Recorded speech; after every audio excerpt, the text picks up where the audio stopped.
Bonjour et bienvenue pour ce page à page consacré à l'excellentissime omnibus Fantastic Four par Mark Millar et Bryan Hitch, un omnibus de toute beauté réédité dans le plus magnifique des formats. Alors évidemment, c'était déjà sorti en Icons avec un papier de piètre qualité. Là, eh bien, l'édition met en valeur le travail des auteurs et c'est pour le plus grand plaisir de tous. Mark Millar, le scénariste star de All-Man, Logan, Civil War, Ultimate X-Men, Ultimate, Fantastic Four et The Ultimate. Il a également fait Magic Order, Jupiter's Legacy, Kick-Ass, Kingsman, Wanted et toutes ces sagas que vous adorez. C'est une superstar.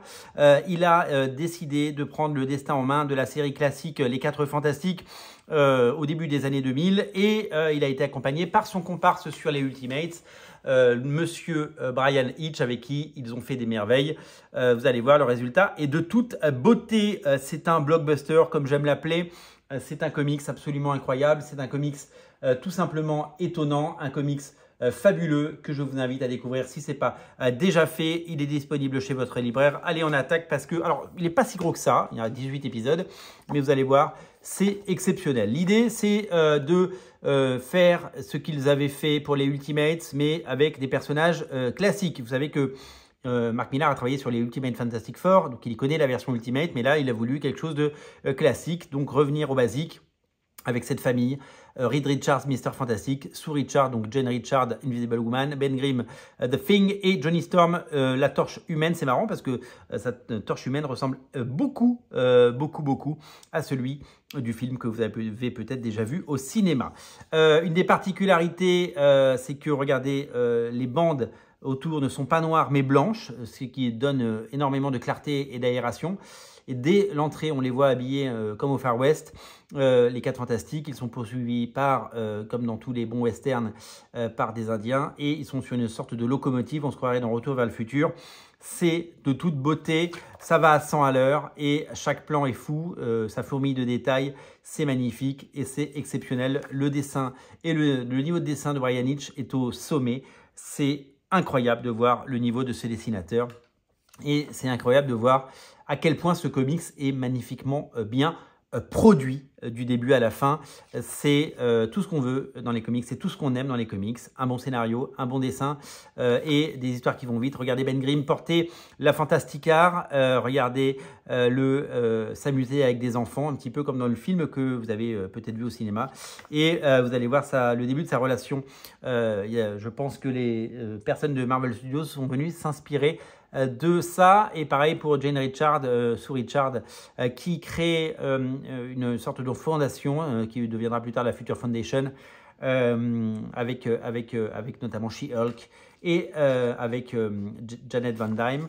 Donc le pitch de cette série, c'est évidemment voir des scènes d'action et voir évidemment de la vie de famille, mais aussi voir le professeur Richard invité par une ex à lui pour découvrir un nouveau projet, la Nuterre, qui est la construction par des milliardaires d'une seconde Terre pour pouvoir sauver la population suite évidemment à l'explosion de la Terre qui doit disparaître dans 30 ans. Regardez-moi la beauté de ces pages, regardez-moi la beauté de l'ancrage. Regardez, qui est l'encreur? C'est Mark Farmer ou c'est Paul Neary? Eh bien, il y a Paul Neary, mais aussi Bryan Hitch et Andrew Curry. Voilà, donc que des bons encreurs qui sont au rendez-vous. Donc, ils se promènent sur la Nuterre, sur le Nu-Monde. Et donc, ils sont en train de reproduire à l'identique une Terre avec les ressources, avec tout ça, pour pouvoir faire habiter des milliards d'habitants. C'est tout simplement incroyable. Donc, il y a des idées folles dans ce comics. C'est vraiment étonnant. Regardez Ben Grimm avec toute la mélancolie qu'il peut y avoir dans son regard. Les scènes d'action sont folles. Et vraiment, quand on regarde le film des 4 Fantastiques au cinéma de Marvel Studios, on se rend compte que les éléments étaient déjà là et qu'il y avait beaucoup de choses. Le défenseur de la Nuterre, c'est une sorte de Captain America mecha qui va devenir hors de contrôle et ça va être évidemment la première histoire de cette saga. C'est des histoires courtes, impactantes à chaque fois. Alors évidemment, il y a un lien entre toutes les histoires, vous allez le découvrir, mais c'est des histoires courtes et ça fait penser au premier chapitre, au premier volume de Authority qui était déjà dessiné par Bryan Hitch, même si ce n'était pas scénarisé par Mark Millar mais par Warren Ellis. Voilà, des histoires impactantes, de l'action, ça fourmille de détails, les couleurs sont folles, c'est incroyable, c'est exceptionnel. Reed Richards arrive pour sauver, Ben Grimm est tombé au fond de l'océan et la femme invisible avec son champ de force va le chercher dans une bulle. Lui, il prend le robot qu'il a créé pour tuer Hulk, pour combattre. Voilà, donc le combat de mecha, il se fait plaisir. Les Avengers ne sont jamais très loin. Et donc, le mecha est vaincu. Et les 4 Fantastiques ont une nouvelle fois sauvé. Mais voilà, mais que se trame-t-il avec cette histoire à la fois de Nutter et voilà, la nouvelle fiancée de Johnny Storm cache un secret. Regardez Doom, magnifiquement dessiné par Brian Hitch, qui revient et qui demande de l'aide, ce qui n'est pas évidemment tous les jours et ce qui n'est pas anodin. Voilà, donc la chose est magnifique. Vous savez qu'un des premiers travaux de Brian Hitch chez Marvel, c'était un annual avec La Chose et Miss Hulk. Je m'en souviens très très bien parce qu'à l'époque, tout le monde comparait Brian Hitch. Ah, c'est le nouveau Alan Davis, etc. C'est vrai qu'il avait un dessin tout en rondeur à Alan Davis. Et je pense qu'il s'est, en tant que compatriote britannique, il s'est très largement inspiré du travail en tout cas au début de sa carrière, de Alan Davis. Mais très vite, il a trouvé sa voie avec ce style semi-réaliste absolument fou, magnifique. Et voilà. Donc le Docteur Doom est enlevé. Par notamment la copine de Johnny Storm, nous découvrirons pourquoi. Et on y découvre le Docteur Banner qui est là, qui est jamais loin. Massif, incroyable. Regardez-moi ces doubles pages.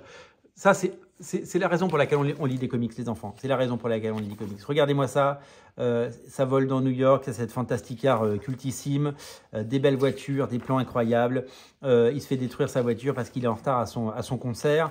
Et donc, il va devoir évidemment s'occuper de tout cela. Il va se faire virer de son groupe, hein, par ailleurs. Qui sont ces personnages que nous appellerons plus tard la Fantastic Force? On se rend compte qu'ils puisent leur énergie, parce qu'ils ont donné l'énergie, dans Galactus. En tout cas, une version alternative de Galactus. Donc, regardez ce plan fou. Regardez le génie du dessin de Brian Hitch. C'est fou. Regardez ces plans incroyables. Honnêtement, je l'ai relu. J'ai pas le temps de tout le temps relire tous les omnibus parce que ça prend un temps fou et que entre les enfants, le boulot, voilà, on n'a pas toujours le temps. Mais regardez-moi ça. Regardez-moi ce travail absolument incroyable. Le Docteur Doom qui est prisonnier. Les 4 Fantastiques qui vont venir les sauver, bien sûr, et dans des combats épiques avec donc, la mort de la femme invisible. Et la femme invisible, spoiler alert, bouchez-vous les oreilles pour connaître sa personnalité. Regardez quand ils vont puiser la puissance de Galactus. Regardez ses plans, regardez ses couleurs avec ce rouge. Oui, là, donc évidemment, on va découvrir que la nounou âgée de Franklin et Valeria Richards, eh bien c'est Sue Richards du futur qui est venu là parce que la Terre va exploser et qu'il faut trouver des nouvelles ressources. Ben Grimm, magnifique, ces doubles pages, vraiment, c'est tout ce qu'on aime dans les comics. Regardez cette action, on a l'impression que ça sort des cases, on a vraiment l'impression que c'est de la 3D, on a vraiment l'impression que ça vit. C'est exceptionnel, ce dessinateur est un génie, je l'ai toujours adoré. J'ai la chance d'avoir 2 planches originales de Brian Hitch sur Ultimates et ça fait éminemment plaisir et je me régale tous les mois à lire son Red Coat. Voilà, regardez-moi ce plan, regardez-moi ça comme c'est beau. Regardez, là, il y a tous les Avengers, il y a tous les héros Marvel. C'est incroyable, vu sur un cimetière, c'est de toute beauté, c'est sublimissime. Le Docteur Doom une nouvelle fois, tout est iconique, tout est magnifique, tout est incroyable. Voilà, il y a pas, voilà, Spider-Man, il y a des apparitions, demande de mariage de Ben Grimm qui évidemment va se marier avec une couverture mythique et une nouvelle menace qui arrive. Là, c'est pas Johnny Storm n'engage pas une relation avec Roman Rowe et la Scarlet Witch, hein, ce sont des comédiennes en cosplay bien sûr, toujours aussi playboy, et donc voilà, donc la bague elle a accepté, ils vont se marier, c'est magnifique. Et évidemment, le félicitations de la part de Johnny Storm. Je ne sais pas si vous avez vu dans le film 4 Fantastiques quand il fait le 4 dans le ciel, c'est incroyable, c'est tout simplement fabuleux. Regardez-moi ces plans de New York, regardez-moi ce détail. Je ne sais pas combien de temps il passait sur ces pages, mais c'est un véritable artisan, c'est un génie. C'est un des plus grands dessinateurs de comics, ce Brian Hitch. Regardez son magnifique Docteur Doom, son Docteur Fatalis. C'est exceptionnel. Alors là, il y a une petite parenthèse où ils vont au Royaume-Uni, je crois qu'ils vont en Écosse, hein, c'est ça. Ils vont en Écosse pour une saga où ils vont devoir affronter un monstre, mais évidemment l'histoire principale va continuer. Et c'est ça, il y a ces petites respirations, ces petites parenthèses qui font que le récit est génial. Franklin et Valeria vont se perdre et puis évidemment, il va falloir aller les retrouver. Où sont-ils? Que sont-ils devenus? Regardez-moi ces plans de l'Écosse avec ces villes magnifiques. Quel travail! Regardez la forêt. Tout est beau. Enfin, voilà. Honnêtement, on se plaint souvent des comics. On râle. Les Français râlent en disant ouais, machin. Mais c'est trop bien. Enfin, tout est trop bien. Regardez-moi ce monstre incroyable, ces doubles pages fabuleuses. C'est exceptionnel. C'est un morceau d'histoire des comics. C'est génialissime, il n'y a rien à dire, il n'y a rien à acheter, tout est bon. Je ne comprends pas comment on peut ne pas aimer Brian Hitch, comment on peut critiquer ce comics. Mark Millar se fait plaisir, graphiquement c'est époustouflant, il n'y a que des, voilà, regardez en Latverie, il n'y a que des choses belles et intéressantes à voir. C'est tout simplement exceptionnel. Regardez-moi ça, regardez-moi le Docteur Doom, c'est de toute beauté, c'est magnifique. Vraiment, je suis sous le charme et j'espère que vous l'êtes aussi. Alors, puis là, il y a une petite vision du futur avec Docteur Doom et Ben Grimm, à qui il est arrivé des bricoles. Vous allez voir, je vous laisse découvrir ça. Regardez-moi ces décors une nouvelle fois. On critique souvent les comics comme quoi il n'y a pas souvent de décors, mais alors là, c'est une maestria, c'est une masterclass. Voilà, Brian Hitch. Vraiment, on a envie d'avoir toutes ces planches. Regardez, voilà, chaque page est belle. Alors, je crois que, est-ce que c'est à partir de là que Brian Hitch commence à lever le pied, malheureusement. Alors, je n'ai jamais compris pourquoi. La fin du run de Brian Hitch et Mark Millar, ils sont partis sur autre chose, c'est une évidence. Peut-être que ça n'a pas eu non plus le succès qu'ils ont... D'abord, je pense que ça n'a pas eu le succès de Ultimate. Ultimate, c'est une série qui s'est vendue à des centaines de milliers d'exemplaires. Et je pense que sur les 4 Fantastiques, ça a toujours été une série plus difficile à vendre. Et j'ai toujours trouvé que c'était compliqué pour les 4 Fantastiques. Peut-être ils se sont découragés, en tout cas c'est sûr qu'ils sont partis sur autre chose. Si bien que eh bien, Brian Hitch ne faisait que les couvertures des derniers numéros. Là c'est Stuart Timonen qui dessine. Alors Stuart Timonen, il a fait les 4 Fantastiques à plusieurs époques. Hein. C'est un génie, Stuart Timonen. Il a fait Ultimate Fantastic Four, il a fait les Ultimate X-Men, il a fait Ultimate Spider-Man, il a fait Amazing Spider-Man. Il en a fait des séries. Donc voilà, c'est lui qui a dessiné. Et c'était Neil Edwards qu'on avait vu avant sur l'épisode. Et donc là, on arrive sur les derniers épisodes. Le mariage de Ben Grimm, voilà, qui n'est pas dessiné par Brian Hitch. Donc moi, à l'époque, j'étais déçu. Et je n'ai jamais su pourquoi ça n'avait jamais été... il n'y avait jamais eu, malheureusement de conclusion. Pourquoi Mark Millar n'a jamais écrit le dernier épisode? Il a laissé à un autre auteur anglais. Et pourquoi Brian Hitch n'est pas allé au bout non plus? Je n'ai jamais compris. Surtout que Brian Hitch revient après pour ce annual, scénarisé par Joe Hiharn. Et donc voilà, donc on retrouve la maestria de Brian Hitch. Donc j'ai jamais trop compris pourquoi éditorialement, alors qu'on avait tout pour avoir un run entier par les mêmes auteurs, voilà, à 2 mètres du bol de sangria, tout le monde s'est effondré.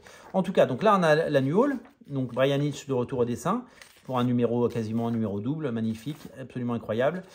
Et après, on va avoir droit, et puis on va y arriver très très vite, parce que ça, évidemment, c'est quelque chose qui arrive. Les costumes sont magnifiques, c'est vraiment chouette. Ça, c'est vraiment un de mes albums préférés. Je suis trop content que ça soit ressorti. Et pour conclure, on a la mini-série Fantastic Force. Alors, si vous vous souvenez, il y a ces personnages, donc la fiancée de Johnny Storm et ce Hulk, qui arrivent. Donc, je ne vous ai pas raconté toutes les histoires pour ne pas trop vous spoiler. Mais là, on va suivre une histoire à eux. Voilà. Donc, ce n'est pas dessiné par Brian Hitch. C'est le même scénariste qui a fait l'annual et qui a fait le dernier épisode. C'est Joe Hiharn. Et au dessin, je me souviens jamais du nom du dessinateur, qui est plutôt bon, on va pas se mentir. Hein. Le dessinateur, il est pas mauvais. C'est Steve Kurz. Donc il y a 4 épisodes, voilà, pour conclure. Alors c'est pas souvent dans les omnibus, il peut y avoir du remplissage. Ça peut être considéré comme du remplissage. Moi, je trouve pas que c'est du remplissage parce que c'est une série qui s'inscrit évidemment dans la même continuité, on va dire.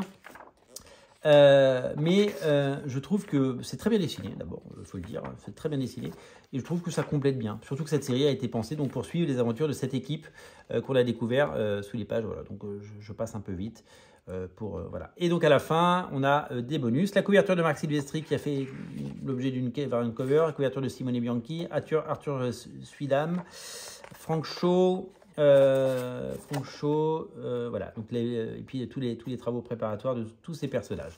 Voilà, un omnibus parfait, c'est quasiment imperfect, c'est du grand public, c'est un blockbuster, c'est comme un film, mais en comics.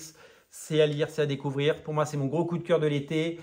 Et c'est vraiment, je pense que ce sera dans mon top 10 de l'année. J'ai adoré le relire, j'adore Mark Millar, j'adore Brian Hitch. C'est vraiment des auteurs qui travaillent très bien ensemble. Je rêve de les voir revenir ensemble sur un projet. Je rêve de les voir revenir sur un projet chez Millar World ou ailleurs. Ce serait quelque chose de fantastique. Merci d'être aussi nombreux à regarder Radio Comics. Merci pour votre fidélité. Merci vraiment. Et abonnez-vous à la chaîne pour la faire grandir et pour nous rejoindre. On vous attend et on n'attend plus que vous. Merci à vous. Merci. Bye bye.